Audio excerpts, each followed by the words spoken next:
biópsia de medula óssea, quais são os ossos que usualmente a gente biopsia, né? E como que é feito esse procedimento.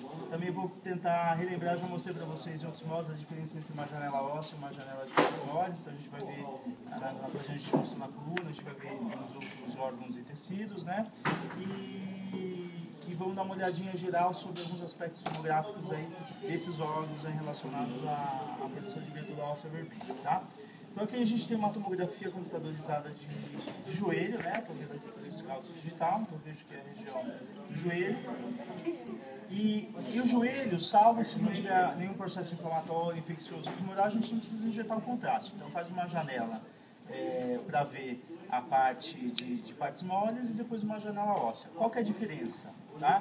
Então, se vocês observarem aqui, foram feitos cortes axiais, né, na topografia do joelho, e aqui eu estou valorizando mais, eu consigo ver o osso, tá? Esse branco aqui é a patela, essa aqui é a parte distal do fêmur, né? Todo esse branco é o osso, ele é branco porque ele é hiperdênso, né? E se a gente relembrar aquelas densidades, tanto radiológicas, tomográficas, o osso ele tem uma densidade bem alta, por isso que ele aparece em branco.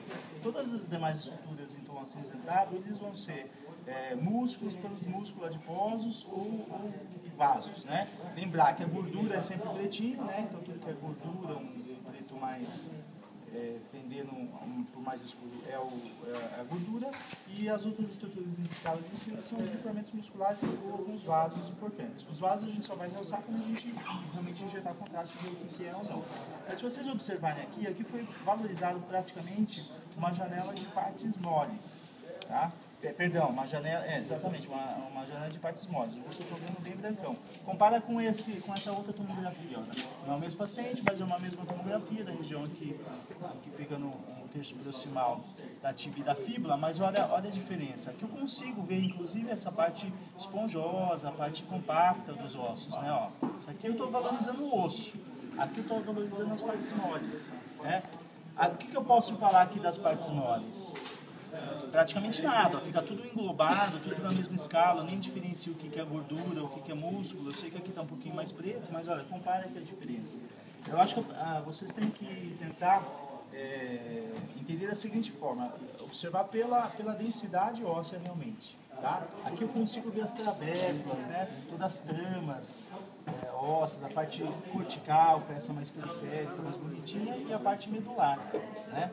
Então, geralmente, quando se faz esses procedimentos, usualmente não precisam ser necessariamente guiados por algum exame de imagem, porque a punção de um ilíaco, a punção de uma tíbia, a punção de uma cabeça do fêmur, para quem tem realmente a prática, não há necessidade de você guiar isso, seja pelo ultrassom, seja por tomografia ou algum outro método.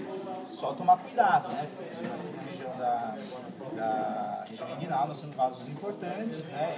E também saber, isso é importante saber a anatomia, né? Saber que o ilíaco ele é mais superior, então saber realmente o que você está procurando funcionar para não fazer nada aí atrogênico, né? Entender a diferença entre uma janela óssea e uma janela de partes moles? Ninguém tem alguma dúvida? Assim, o nome do exame, colocaria exame para diagnosticar partes moles? Não, na verdade, assim, nesse momento, nesse contexto, eu gostaria que você soubesse a diferença, independente da região, não vou perguntar a região, mas eu gostaria que você soubesse diferenciar um corte tomográfico de uma janela óssea, independente da região, se é uma vértebra, se é joelho, se é um pé, um tornozelo, de uma janela de partes moles, tá? Independente da região do osso que você está sendo cortado, esse sempre vai ser o aspecto de uma janela óssea.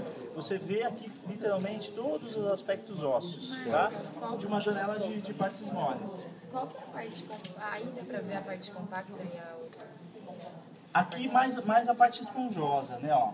São essas, depois eu vou mostrar mais para frente aqui, né? São toda essa parte mais trabeculada, né? Ó.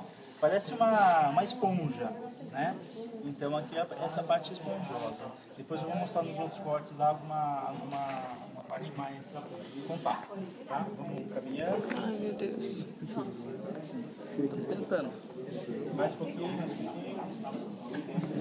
Aqui também é um exame de tomografia, né? Aqui a gente está estudando praticamente membro inferior, né, notadamente aqui a região dos fêmures, né, direito e esquerdo. Estou vendo aqui pelo topograma, lembra que toda a tomografia ela começa com raio-x para estabelecer os níveis do córtex, então para realmente que eu possa me direcionar em que região que eu estou fazendo o estudo, né. Mais uma vez, então aqui pegou a parte da pelve e cortou até a região do terço distal do fêmur, né? Dá uma olhadinha aqui nessa janela óssea, na configuração óssea. Vocês acham que isso aqui é uma janela de partes moles ou uma janela óssea? Partes moles. Partes moles, né? Porque eu estou vendo bem os músculos aqui, os músculos da região glútea, todo o músculo aqui do terço proximal do fêmur, né? Aqui da raiz da coxa, mas o osso está tudo brancão, eu não consigo diferenciar, fazer diferenciação entre uma região cortical medular, da parte esponjosa ou da parte compacta, tá? Compara exatamente com o outro, tá? É uma outra tomografia aqui, né? A gente vê, de novo, foi feito um corte aqui no estudo da região da bacia, e olha a diferença. É muito nítida. Lógico que cada um, né, cada aparelho vai ter uma densidade, aqui está um pouco mais brilhante, mas o importante é vocês se familiarizarem com essas imagens, com essa morfologia. Olha a morfologia óssea aqui, eu vejo direitinho a cabeça do fêmur, né? A região cortical, a região medular, os ilíacos, né? Toda a arquitetura óssea, né? De uma anatomia óssea normal, né? Lembrar que a gente está fazendo cortes axiais, então a gente está vendo todas essas imagens fatiadas. Compara aqui, por exemplo, a cabeça de um fêmur, né? Com aqui, ó, a cabeça de um fêmur. Aqui. Totalmente diferente. Então, quer dizer, aqui eu não posso falar nada do osso. Então, isso aqui é uma janela de partes moles. Eu vejo bem as partes moles. Aqui eu estou vendo alguma coisa de partes moles. Está tudo numa escala só. Eu não consigo diferenciar ventromuscular, o que é gordura, o que é tecido celular subcutâneo. Para que você vai fazer uma janela de partes moles? Quando te interessa avaliar alguma coisa que não for óssea, né? Se você tiver uma lesão no músculo, se você tiver uma calcificação em alguma parte mole de uma maneira geral, né? Quando você quer estudar alguma particularidade óssea, né? Então isso a gente está falando desde de lesões tumorais ósseas e principalmente traumatismo, quando existe uma suspeita de fratura, obrigatoriamente, independente do segmento do corpo, você tem que fazer uma janela óssea. Então se você tem um TCE, mais importante no TCE não é verificar se você tem uma fratura do osso frontal, parietal, temporal, enfim. É importante destacar se você tem alguma lesão no parênquima cerebral. Você tem que fazer uma janela de parênquima. Mas como existe a suspeita de fratura, daí obrigatoriamente você tendo essa informação, você tem que fazer uma janela óssea do crânio para ver a calota craniana. Então, por isso, mais uma vez que eu sempre falo para vocês, é fundamental que vocês, nas solicitações dos exames complementares, que vocês solicitem, ponham as hipóteses diagnósticas, ponham um pouquinho de história clínica, para quem está recebendo, faça o exame especificamente para isso, né? Lembrar que tomografia tem uma dose alta de radiação, então a gente sempre tem que otimizar o exame para aquela determinada hipótese diagnóstica. Se você está pensando em processo inflamatório infeccioso, tem que colocar aquilo para que eu possa injetar, poder trazer mais informações. Se chegar lá no caso de TCE, eu não preciso injetar o contraste, eu não preciso submeter o paciente a um novo corte, mais radiação e também expondo ele ao risco de um contraste. Então é fundamental que tenha uma informação. Mas basicamente, janela óssea a gente se faz quando existe a suspeita de fratura ou alguma alteração óssea, tá? De uma maneira geral, tá? Aqui é um outro corte de tomografia, mas aqui foi feita uma reconstrução num corte coronal, de frente, tá? Então, basicamente, aqui foi feito um estudo dirigido aqui para a região do quadril, né? Então, aqui a gente, como se a gente estivesse cortando aqui esse pedacinho, né, do quadril. Então, aqui eu consigo pegar a parte do ilíaco, né? Aqui a crista ilíaca e vão fazendo cortes axiais, daí vão entrando a cabeça do fêmur, né, toda a anatomia, então cabeça, colo do fêmur, trocânter maior, trocânter menor, né, e aqui eu já consigo ver um pouquinho mais essa diferenciação entre um osso compacto e um osso esponjoso. Essa diferenciação, ela é melhor vista no plano axial, né, porque eu estou cortando fatiadinho. Nesse plano a gente consegue ver também, se vocês lembrarem, ó, vamos pegar uma cabeça, aqui está bem visível, né, tudo bem que são regiões diferentes. Mas aqui nós estamos num corte no terço proximal da tíbia, né? Então, olha esse aspecto todo, várias tramas, né? Lembra uma esponja mesmo. Então, isso aqui é uma parte esponjosa do osso. Se eu pego aqui a porção da crista ilíaca ou aqui da cabeça do fêmur, vou ver se eu tenho algum corte axial dessa região, já é uma parte mais compacta. Você não vê tantas delaminações, tabulações, igual você vê nessa topografia, tá? Vamos entrar lá? Oi? É uma tomografia, tudo isso é tomografia, tá? Só está mudando a janela óssea e a janela de partes moles. Essa é a óssea também, tá? Ó, olha, dá uma olhadinha aqui. Você está vendo o osso, você está vendo o osso bem direitinho, né? A janela de partes moles você vê o osso brancão. Você não diferencia a região cortical, mas você não vê as tabulações ósseas, tá? E dá uma olhadinha nas partes moles. Você não diferencia. Você vê bem musculares, ó, linhas, gordura praticamente. Tá? Vamos seguindo.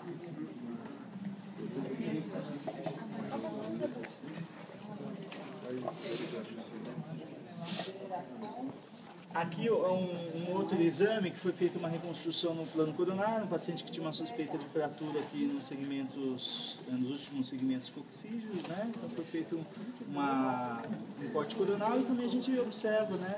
Então vamos fazer cortes de frente, né? Bem delaminando, não vai entrando aqui as cristas ilíacas, os ilíacos, e com isso a gente consegue fazer cortes fininhos, né? Então mais uma vez eu consigo ver aqui bem delineado, né? Toda essa fotografia na região medular óssea, né? O que é importante, sempre quando vocês pegam uma tomografia e um raio-x, é diferencial. Então, uma região cortical e o que é uma região medular.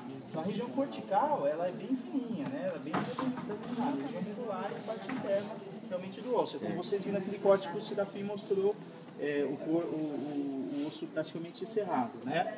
Olha aqui um outro exemplo.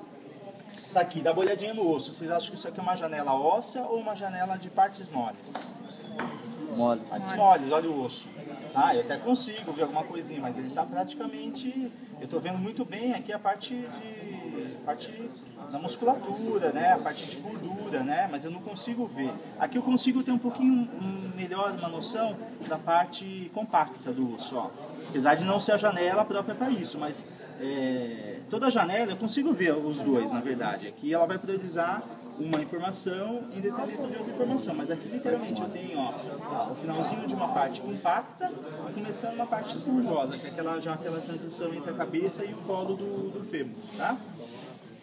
Vamos indo para o final. Aqui só para vocês relembrarem, então na hora que vocês forem estudar, lembrar toda a anatomia novamente óssea, né, da bacia, todos os ossos, ilíacos, isco, ilho, a região da cabeça, do colo, do trocânter maior, trocânter menor, a região das articulações sacroiliacas, a região da síntese pública, né, da pubite. Aqui novamente, ó.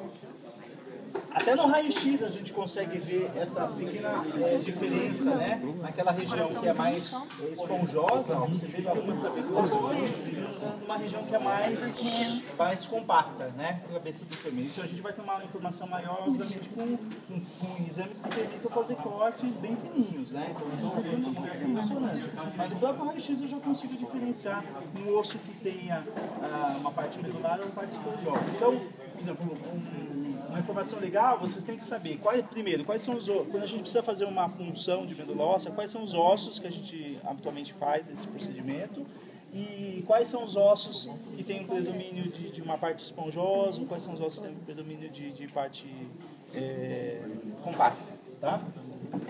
E por fim, para finalizar, só para vocês começarem a ter acesso aí a algumas informações, essas últimas duas películas são exames de ressonância magnética, tá? Que é um método que não tem radiação ionizante. Quando a gente se fala em coluna, ressonância de coluna, a gente está atualmente um exame amplamente utilizado e solicitado para pesquisa de protusões discais, hérnias discais e principalmente traumatismos de medula, né? Então aqui é um corte axial de uma ressonância magnética de um nível lombar, tá? Por que eu sei que é o nível lombar? Porque toda a ressonância ela vai ter. A gente sempre vai trabalhar. A grande vantagem da ressonância é que a gente não precisa mudar o paciente para fazer as mudanças ortogonais.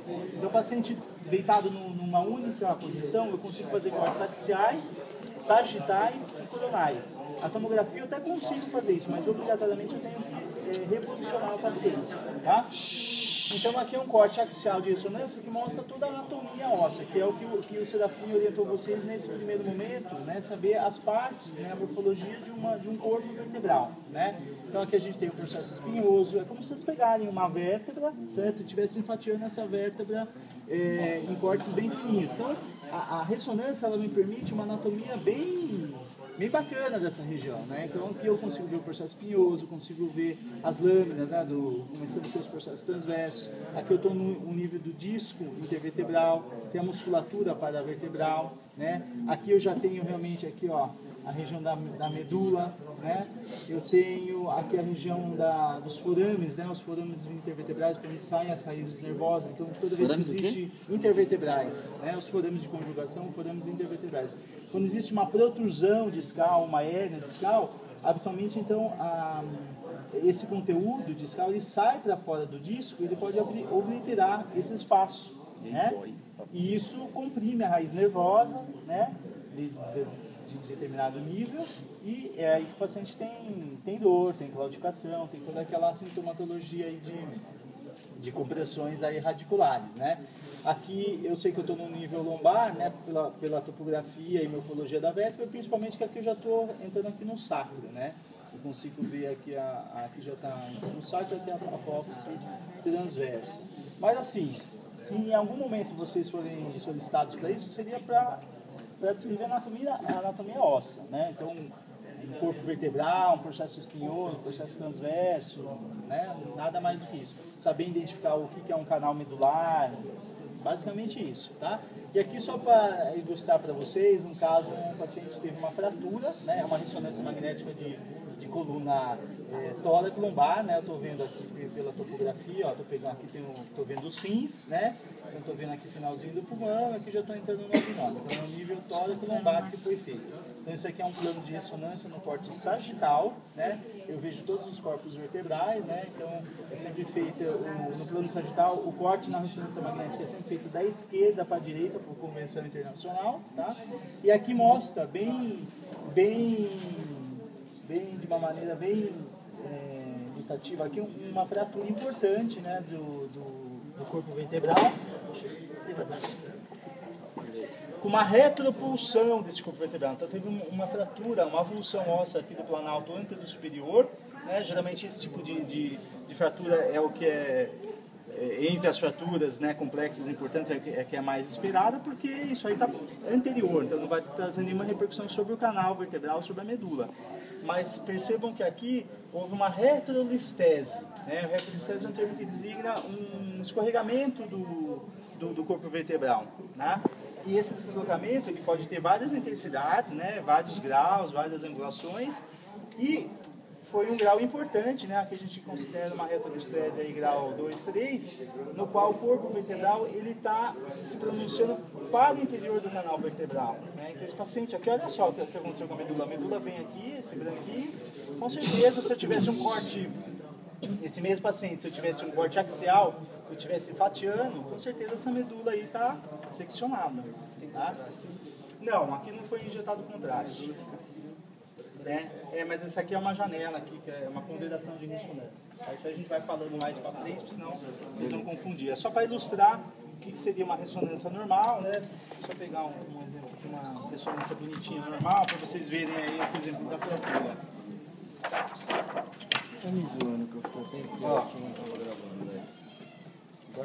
Uma ressonância magnética de coluna lombar, aqui ó, mostra o que eu falei para vocês de algumas protusões discais, ó, tá vendo? O disco é esse branquinho, tá? O disco intervertebral é esse branquinho. Quando existe uma protusão, ele sai para fora do disco e ele comprime aqui, ó, o cone medular, né? O face ventral do saco dural. Ele pode comprimir tanto o saco dural, a medula, dependendo da intensidade.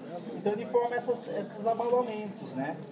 Pode ser um abalamento, pode ser uma protusão, pode ser uma hérnia, dependendo do conteúdo que é externalizado. E perceba aqui ó, a diferença, né? Um alinhamento, a coluna tem que ter um alinhamento bonitinho, ó. E aqui, essa fratura aqui causando essa